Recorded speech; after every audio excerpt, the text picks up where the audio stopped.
तौर पे मैं जो आज के हालात बने हुए हैं, क्या मानना है इसको लेकर?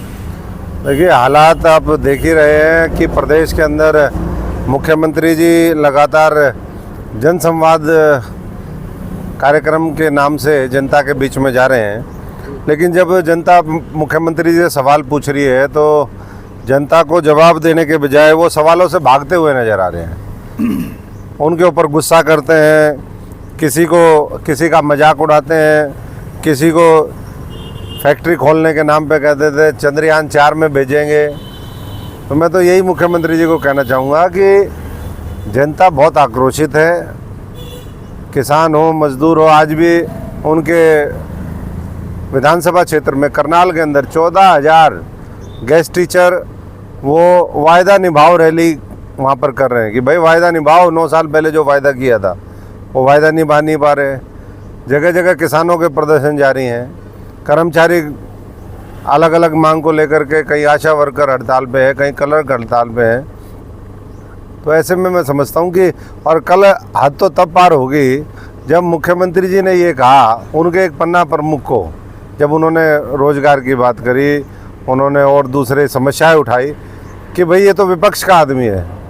अपने ही आदमी को विपक्ष का आदमी जब कोई कहने लग जाए, अपने आदमी की पहचान खो दे, तो ये बौखलाहट का नतीजा है। और मैं समझता हूँ कि अब ज़्यादा समय नहीं, ये जो जनसंवाद है ये विधायी पार्टियों में बदलने वाला है।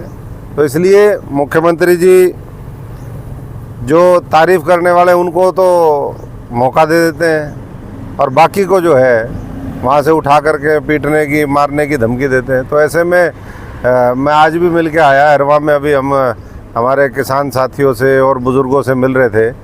वो ये बोले जी अभी तक 2 महीने बीत गए हैं और फसलों की गिरदावरी नहीं हुई। हमारा मुआवजा हमने दोबारा बोतो ली, लेकिन हमारा नुकसान कितना हो गया, बहुत।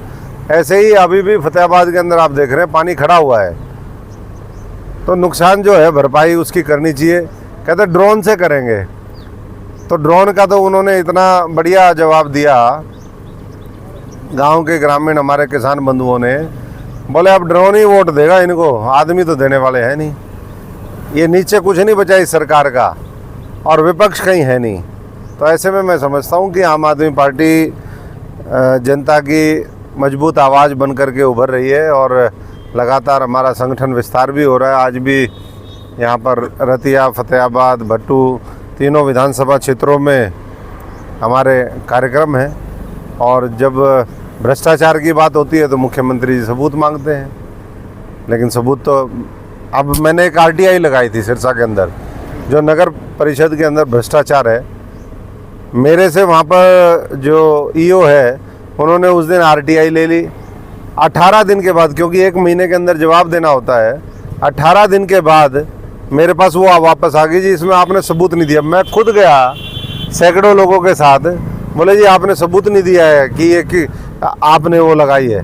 तो इतने बेतुके बातें हैं। भ्रष्टाचार में आकंठ पूरा हरियाणा डूब गया। पूरी ये जो सरकार है मैं समझता हूँ कि दोनों हाथों से लूटने में लगी हुई है और इसलिए ऐसी सरकार का जो है वो पतन निश्चित है। आप पतली के नीचे तो कुछ होता ही नहीं। आप ही का जवाब है कि हालात पतली हो गई है। तो मैं समझता हूँ बिल्कुल गुटबाजी चरम पे है और ऐसे में मैं समझता हूँ कि लोग केवल और केवल आम आदमी पार्टी, अरविंद केजरीवाल और झाड़ू के निशान को देख रहे हैं कि भाई झाड़ू का जादू जैसे पंजाब में चला, ये पंजाब के बॉर्डर का इलाका है। अब तो खुद पत्रकार भी मानने लगे, जनता भी मानने लगी कि भाई झाड़ू वाले आ गए।